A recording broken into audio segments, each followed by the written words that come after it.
ओम श्री सद्गुरुवे नमः। ओम नमो भगवते वासुदेवाय। अथ त्रयोविंशो अध्याय। एक तितिक्षु ब्राह्मण का इतिहास।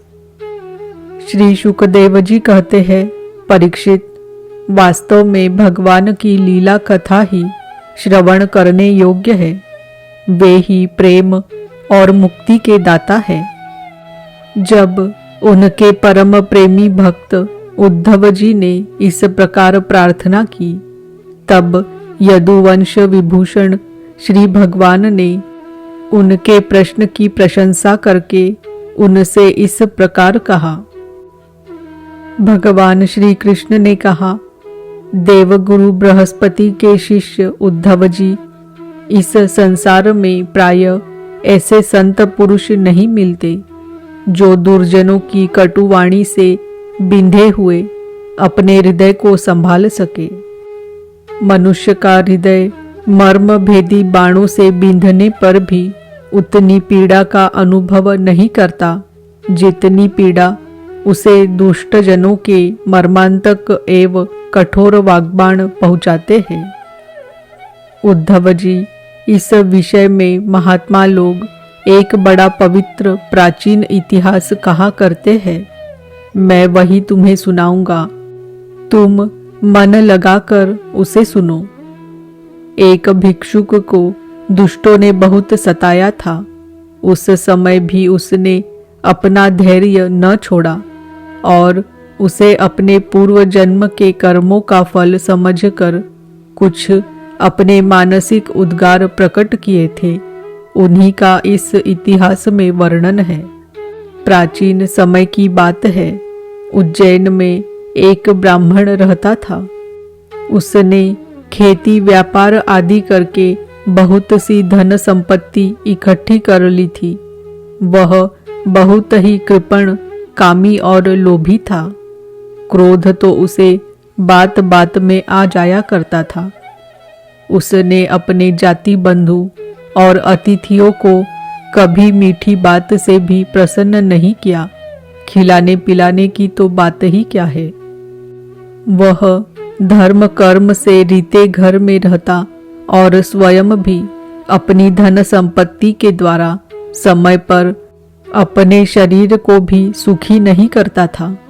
उसकी कृपणता और बुरे स्वभाव के कारण उसके बेटे बेटी, भाई बंधु, नौकर चाकर और पत्नी आदि सभी दुखी रहते और मन ही मन उसका अनिष्ट चिंतन किया करते थे। कोई भी उसके मन को प्रिय लगने वाला व्यवहार नहीं करता था। वह लोक परलोक दोनों से ही गिर गया था। बस यक्षों के समान धन की रखवाली करता रहता था। उस धन से वह न तो धर्म कमाता था और न भोग ही भोगता था। बहुत दिनों तक इस प्रकार जीवन बिताने से उस पर पंच महायज्ञ के भागी देवता बिगड़ उठे। उदार उद्धव जी पंच महायज्ञ के भागियों के तिरस्कार से उसके पूर्व पुण्यों का सहारा, जिसके बल से अब तक धन टिका हुआ था, जाता रहा और जिसे उसने बड़े उद्योग और परिश्रम से इकट्ठा किया था, वह धन उसकी आंखों के सामने ही नष्ट भ्रष्ट हो गया। उस नीच ब्राह्मण का कुछ धन तो उसके कुटुंबियों ने ही छीन लिया, कुछ चोर चुरा ले गए, कुछ आग लग जाने आदि दैवी कोप से नष्ट हो गया, कुछ समय के फेर से मारा गया, कुछ साधारण मनुष्यों ने ले लिया और बचा कुचा कर और दंड के रूप में शासकों ने हड़प लिया। उद्धव जी, इस प्रकार उसकी सारी संपत्ति जाती रही। न तो उसने धर्म ही कमाया और न भोग ही भोगे। इधर उसके सगे संबंधियों ने भी उसकी ओर से मुंह मोड़ लिया। अब उसे बड़ी भयानक चिंता ने घेर लिया। धन के नाश से उसके हृदय में बड़ी जलन हुई। उसका मन खेद से भर गया आंसुओं के कारण गला रूंध गया। परंतु इस तरह चिंता करते करते ही उसके मन में संसार के प्रति महान दुख बुद्धि और उत्कट वैराग्य का उदय हो गया। अब वह ब्राह्मण मन ही मन कहने लगा, हाय हाय, बड़े खेद की बात है, मैंने इतने दिनों तक अपने को व्यर्थ ही इस प्रकार सताया। जिस धन के लिए मैंने सर तोड़ परिश्रम किया वह न तो धर्म कर्म में लगा और न मेरे सुख भोग के ही काम आया। प्राय देखा जाता है कि कृपण पुरुषों को धन से कभी सुख नहीं मिलता। इस लोक में तो वे धन कमाने और रक्षा की चिंता से जलते रहते हैं और मरने पर धर्म न करने के कारण नरक में जाते हैं। जैसे थोड़ा सा भी कोढ़ सर्वांग सुंदर स्वरूप को बिगाड़ देता है, वैसे ही तनिक सा भी लोभ यशस्वियों के शुद्ध यश और गुणियों के प्रशंसनीय गुणों पर पानी फेर देता है। धन कमाने में, कमा लेने पर उसको बढ़ाने, रखने एवं खर्च करने में तथा उसके नाश और उपभोग में जहाँ देखो वही निरंतर परिश्रम, भय, चिंता और भ्रम का ही सामना करना पड़ता है। चोरी, हिंसा, झूठ बोलना, दंभ, काम, क्रोध, गर्व, अहंकार, भेद बुद्धि, वैर, अविश्वास, स्पर्धा, लंपटता, जुआ और शराब, ये 15 अनर्थ मनुष्यों में धन के कारण ही माने गए हैं। इसलिए कल्याणकामी पुरुष को चाहिए कि स्वार्थ एवं परमार्थ के विरोधी अर्थ नामधारी अनर्थ को दूर से ही छोड़ दे। भाई बंधु, स्त्री पुत्र, माता पिता, सगे संबंधी जो स्नेह बंधन से बंधकर बिल्कुल एक हुए रहते हैं, सब के सब कौड़ी के कारण इतने फट जाते हैं कि तुरंत एक दूसरे के शत्रु बन जाते हैं। ये लोग थोड़े से धन के लिए भी क्षुब्ध और क्रुद्ध हो जाते हैं। बात की बात में सौहार्द संबंध छोड़ देते हैं, लाग डांट रखने लगते हैं और एकाएक प्राण लेने देने पर उतारू हो जाते हैं। यहाँ तक कि एक दूसरे का सर्वनाश कर डालते हैं। देवताओं के भी प्रार्थनीय मनुष्य जन्म को और उसमें भी श्रेष्ठ ब्राह्मण शरीर प्राप्त करके जो उसका अनादर करते हैं और अपने सच्चे स्वार्थ परमार्थ का नाश करते हैं, वे अशुभ गति को प्राप्त होते हैं। यह मनुष्य शरीर मोक्ष और स्वर्ग का द्वार है। इसको पाकर भी ऐसा कौन बुद्धिमान मनुष्य है जो अनर्थों के धाम धन के चक्कर में फंसा रहे। जो मनुष्य देवता, ऋषि, पितर, प्राणी, जाति भाई, कुटुंबी और धन के दूसरे भागीदारों को उनका भाग देकर संतुष्ट नहीं रखता और न स्वयं ही उसका उपभोग करता है, वह यक्ष के समान धन की रखवाली करने वाला कृपण तो अवश्य ही अधोगति को प्राप्त होता है। मैं अपने कर्तव्य से च्युत हो गया हूँ। मैंने प्रमाद में अपनी आयु, धन और बल पौरुष खो दिए। विवेकी लोग जिन साधनों से मोक्ष तक प्राप्त कर लेते हैं, उन्हीं को मैंने धन इकट्ठा करने की व्यर्थ चेष्टा में खो दिया। अब बुढ़ापे में मैं कौन सा साधन करूँगा? मुझे मालूम नहीं होता कि बड़े बड़े विद्वान भी धन की व्यर्थ तृष्णा से निरंतर क्यों दुखी रहते हैं। हो न हो, अवश्य ही यह संसार किसी की माया से अत्यंत मोहित हो रहा है। यह मनुष्य शरीर काल के विकराल गाल में पड़ा हुआ है।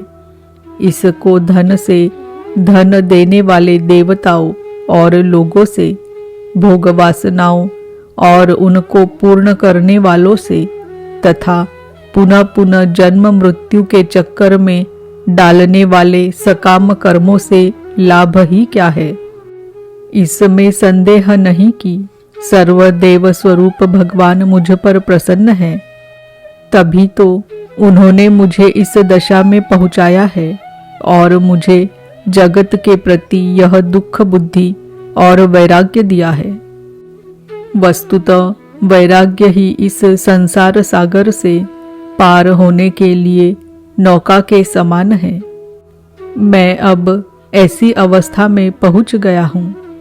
यदि मेरी आयु शेष हो तो मैं आत्मलाभ में ही संतुष्ट रहकर अपने परमार्थ के संबंध में सावधान हो जाऊंगा और अब जो समय बच रहा है उसमें अपने शरीर को तपस्या के द्वारा सुखा डालूंगा।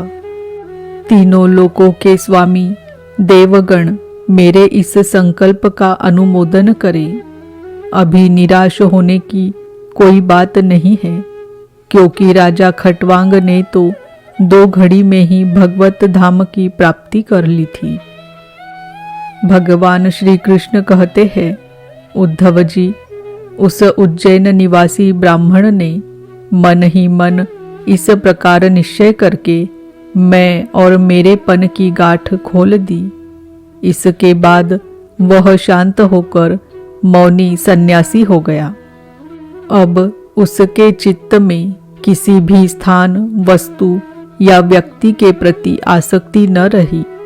उसने अपने मन, इंद्रिय और प्राणों को वश में कर लिया। वह पृथ्वी पर स्वच्छंद रूप से विचरने लगा। वह भिक्षा के लिए नगर और गांवों में जाता अवश्य था, परंतु इस प्रकार जाता था कि कोई उसे पहचान न पाता था। उद्धव जी, वह भिक्षुक अवधूत बहुत बूढ़ा हो गया था। दुष्ट उसे देखते ही टूट पड़ते और तरह तरह से उसका तिरस्कार करके उसे तंग करते। कोई उसका दंड छीन लेता तो कोई भिक्षा पात्र ही झटक ले जाता। कोई कमंडलू उठा ले जाता तो कोई आसन, रुद्राक्ष माला और कंथा ही लेकर भाग जाता। कोई तो उसकी लंगोटी और वस्त्र को ही इधर उधर डाल देते। कोई कोई वे वस्तुएं देकर और कोई दिखला दिखला कर फिर छीन लेते। जब वह अवधूत मधुकरी मांग कर लाता और बाहर नदी तट पर भोजन करने बैठता तो पापी लोग कभी उसके सिर पर मूत देते तो कभी थूक देते। वे लोग उस मौनी अवधूत को तरह तरह से बोलने के लिए विवश करते और जब वह इस पर भी न बोलता तो उसे पीटते। कोई उसे चोर कहकर डांटने डपटने लगता, कोई कहता इसे बांध लो बांध लो, और फिर उसे रस्सी से बांधने लगते। कोई उसका तिरस्कार करके इस प्रकार ताना कसते कि देखो देखो, अब इस कृपण ने धर्म का ढोंग रचा है। धन संपत्ति जाती रही, स्त्री पुत्रों ने घर से निकाल दिया, तब इसने भीख मांगने का रोजगार लिया है। अहो देखो तो सही, यह मोटा तगड़ा भिखारी धैर्य में बड़े भारी पर्वत के समान है। यह मौन रहकर अपना काम बनाना चाहता है। सचमुच यह बगुले से भी बढ़कर ढोंगी और दृढ़ निश्चयी है। कोई उस अवधूत की हंसी उड़ाता तो कोई उस पर अधोवायु छोड़ता। जैसे लोग तोता मैना आदि पालतू पक्षियों को बांध लेते या पिंजड़े में बंद कर लेते हैं, वैसे ही उसे भी वे लोग बांध देते और घरों में बंद कर देते। किंतु वह सब कुछ चुपचाप सह लेता। उसे कभी ज्वर आदि के कारण दैहिक पीड़ा सहनी पड़ती, कभी गर्मी सर्दी आदि से दैवी कष्ट उठाना पड़ता और कभी दुर्जन लोग अपमान आदि के द्वारा उसे भौतिक पीड़ा पहुंचाते। परंतु भिक्षुक के मन में इससे कोई विकार न होता। वह समझता कि यह सब मेरे पूर्व जन्म के कर्मों का फल है और इसे मुझे अवश्य भोगना पड़ेगा। यद्यपि नीच मनुष्य तरह तरह के तिरस्कार करके उसे उसके धर्म से गिराने की चेष्टा किया करते, फिर भी वह बड़ी दृढ़ता से अपने धर्म में स्थिर रहता और सात्विक धैर्य का आश्रय लेकर कभी कभी ऐसे उद्गार प्रकट किया करता। ब्राह्मण कहता, मेरे सुख अथवा दुख का कारण न ये मनुष्य है, न देवता है, न शरीर है और न ग्रह, कर्म एवं काल आदि ही है। श्रुतियाँ और महात्मा जन मन को ही इसका परम कारण बताते हैं और मन ही इस सारे संसार चक्र को चला रहा है। सचमुच यह मन बहुत बलवान है। इसी ने विषयों, उनके कारण गुणों और उनसे संबंध रखने वाली वृत्तियों की सृष्टि की है। उन वृत्तियों के अनुसार ही सात्विक, राजस और तामस अनेकों प्रकार के कर्म होते हैं और कर्मों के अनुसार ही जीव की विविध गतियां होती है। मन ही समस्त चेष्टाएं करता है। उसके साथ रहने पर भी आत्मा निष्क्रिय ही है। वह ज्ञान शक्ति प्रधान है, मुझ जीव का सनातन सखा है और अपने अलुप्त ज्ञान से सब कुछ देखता रहता है। मन के द्वारा ही उसकी अभिव्यक्ति होती है। जब वह मन को स्वीकार करके उसके द्वारा विषयों का भोक्ता बन बैठता है, तब कर्मों के साथ आसक्ति होने के कारण वह उनसे बंध जाता है। दान, अपने धर्म का पालन, नियम, यम, वेदाध्ययन, सत्कर्म और ब्रह्मचर्यादि श्रेष्ठ व्रत, इन सब का अंतिम फल यही है कि मन एकाग्र हो जाए, भगवान में लग जाए। मन का समाहित हो जाना ही परम योग है। जिसका मन शांत और समाहित है, उसे दान आदि समस्त सत्कर्मों का फल प्राप्त हो चुका है। अब उनसे कुछ लेना बाकी नहीं है। और जिसका मन चंचल है अथवा आलस्य से अभिभूत हो रहा है, उसको इन दानादि शुभ कर्मों से अब तक कोई लाभ नहीं हुआ। सभी इंद्रियां मन के वश में है। मन किसी भी इंद्रिय के वश में नहीं है। यह मन बलवान से भी बलवान, अत्यंत भयंकर देव है। जो इसको अपने वश में कर लेता है, वही देव इंद्रियों का विजेता है। सचमुच मन बहुत बड़ा शत्रु है। इसका आक्रमण असह्य है। यह बाहरी शरीर को नहीं, हृदयादि मर्म स्थानों को भी बेधता रहता है। इसे जीतना बहुत ही कठिन है। मनुष्यों को चाहिए कि सबसे पहले इसी शत्रु पर विजय प्राप्त करे। परंतु होता है यह कि मूर्ख लोग इसे तो जीतने का प्रयत्न करते नहीं, दूसरे मनुष्यों से झूठ मूठ झगड़ा बखेड़ा करते रहते हैं और इस जगत के लोगों को ही मित्र शत्रु उदासीन बना लेते हैं। साधारणतः मनुष्यों की बुद्धि अंधी हो रही है, तभी तो वे इस मन कल्पित शरीर को मैं और मेरा मान बैठते हैं और फिर इस भ्रम के फंदे में फंस जाते हैं कि यह मैं हूँ और यह दूसरा। इसका परिणाम यह होता है कि वे इस अनंत अज्ञानांधकार में ही भटकते रहते हैं। यदि मान ले कि मनुष्य ही सुख दुख का कारण है, तो भी उनसे आत्मा का क्या संबंध? क्योंकि सुख दुख पहुँचाने वाला भी मिट्टी का शरीर है और भोगने वाला भी। कभी भोजन आदि के समय यदि अपने दांतों से ही अपनी जीभ कट जाए और उससे पीड़ा होने लगे, तो मनुष्य किस पर क्रोध करेगा? यदि ऐसा मान ले कि देवता ही दुख के कारण है, तो भी इस दुख से आत्मा की क्या हानि?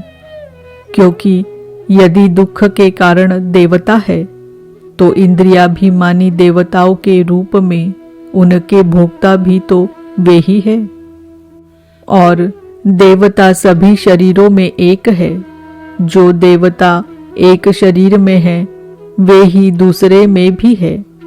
ऐसी दशा में यदि अपने ही शरीर के किसी एक अंग से दूसरे अंग को चोट लग जाए, तो भला किस पर क्रोध किया जाएगा?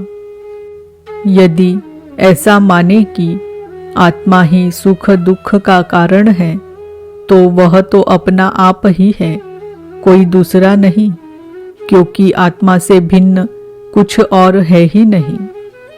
यदि दूसरा कुछ प्रतीत होता है, तो वह मिथ्या है।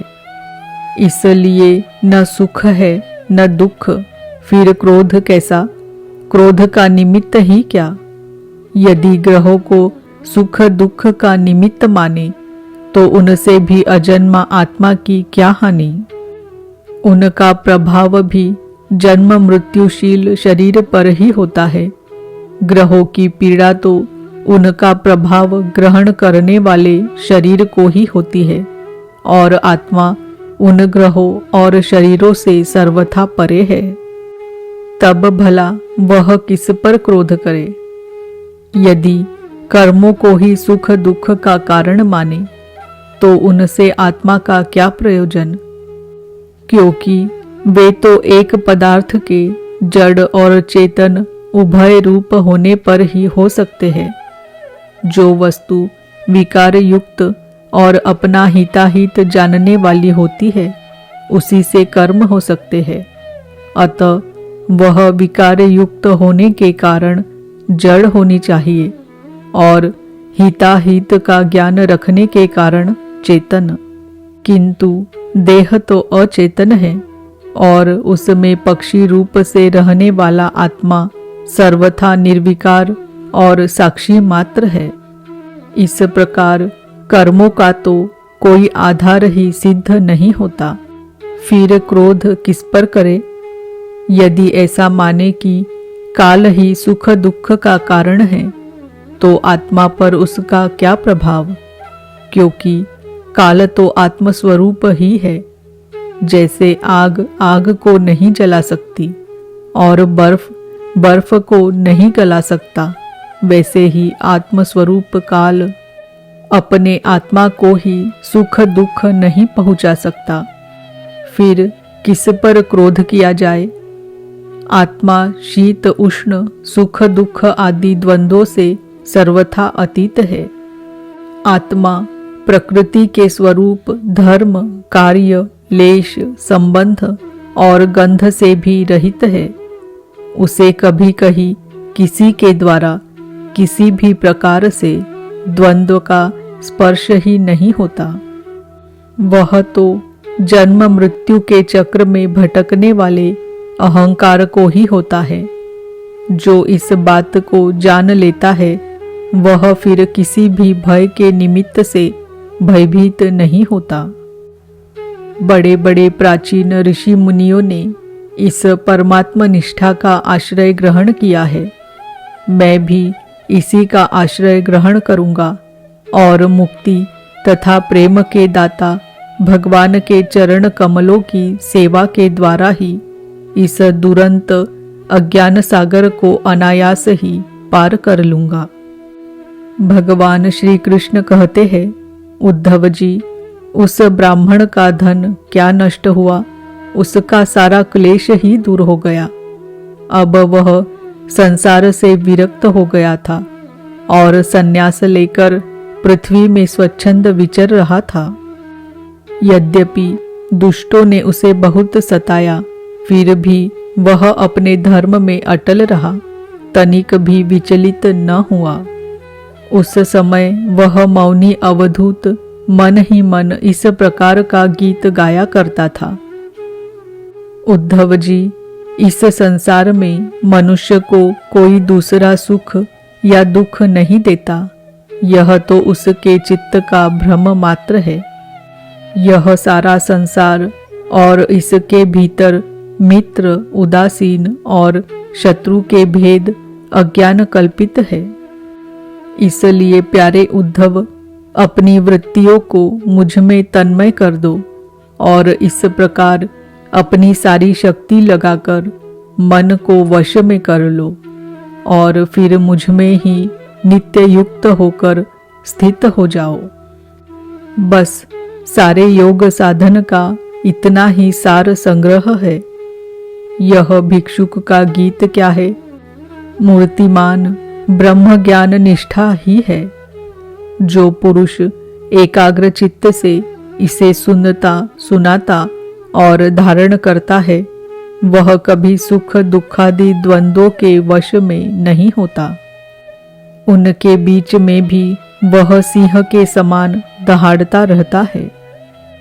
इति श्रीमद्भागवते महापुराणे पारमहंस्यां संहितायामेकादश स्कन्धे त्रयोविंशोऽध्यायः। ओम नमो भगवते वासुदेवाय। ओम नमो भगवते वासुदेवाय। ओम नमो भगवते वासुदेवाय।